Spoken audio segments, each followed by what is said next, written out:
नमस्कार, आप देख रहे हैं संसार क्रांति न्यूज और मैं हूं आपके साथ रामकिशन।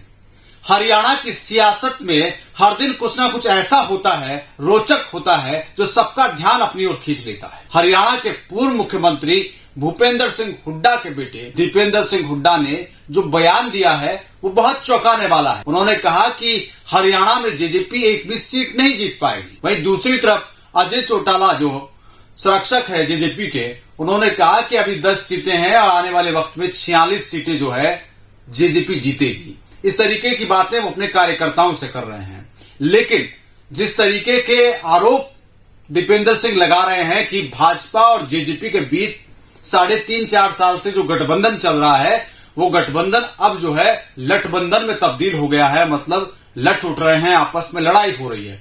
खासतौर पे उन्होंने इस बात पर भी फोकस किया कि उचाना और नारनौल में कौन चुनाव लड़ेगा, गठबंधन रहेगा या नहीं रहेगा, इन तमाम बातों की तरफ भी इशारा किया। क्योंकि लंबे वक्त से चौधरी वीरेंद्र सिंह और दुष्यंत चौटाला के बीच और जेजेपी के बीच जिस तरीके की तकरार हुई है, अब भी खबरें ऐसी आ रही है कि वीरेंद्र सिंह ने कहा है कि जो है भाजपा को जेजेपी से गठबंधन की आवश्यकता नहीं है। तो ये तमाम जो बातें हैं जो लगातार हरियाणा की राजनीति में हर दिन सामने आ रही है, वो इस तरफ इशारा कर रही है कि परिस्थितियां बदल रही है और राजनीति में कुछ भी हो सकता है। लेकिन दीपेंद्र हुड्डा ने आगे के सवालों पर जवाब देते हुए मीडिया में कहा कि बीते 8 साल से जो है हरियाणा कांग्रेस का संगठन खड़ा नहीं हुआ है। उस पर दीपेंद्र हुड्डा ने कहा कि जल्द ही उनका संगठन खड़ा होगा।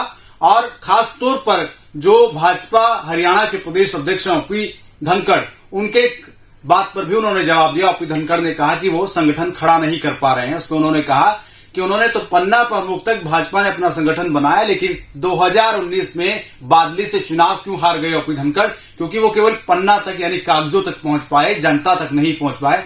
इस तरीके की बात भी दीपेंद्र हुड्डा ने कही है। तो कुल मिलाकर इन दिनों देखें तो हरियाणा की सियासत में एक दूसरे पर आरोप प्रत्यारोप का दौर लगातार चल रहा है। और ऐसे में खासतौर पर जो सबसे ज्यादा फोकस है वो जेजेपी और बीजेपी के गठबंधन को लेकर लगातार सवाल जो है बीते 1 महीने से लगातार चल रहे हैं। और इसका पूरा फायदा और मजा उठाने का काम जो है कांग्रेस इन दिनों करती हुई दिख रही है। यही वजह है कि दीपेंद्र सिंह हुड्डा का जो बयान आया है वो इस तरफ साफ तौर पर इशारा कर रहा है कि जिस तरीके से भाजपा और जेजेपी के गठबंधन को लेकर सवाल खड़े हो रहे हैं कि गठबंधन 2024 में विधानसभा चुनाव या लोकसभा चुनाव में रहेगा या नहीं रहेगा, जिस तरीके से चौधरी वीरेंद्र सिंह के बयान आ रहे हैं, इन सब बयानों के चलते ही जो है दीपेंद्र हुड्डा जो है वो इस तरीके का बयान दे रहे हैं कि एक भी सीट जो है नहीं जीत पाएगी जेजेपी। अब ये देखना दिलचस्प हो जाएगा, क्योंकि चुनाव में पब्लिक ही तय करती है किसकी कितनी सीटें आएगी, नहीं आएगी। नमस्कार।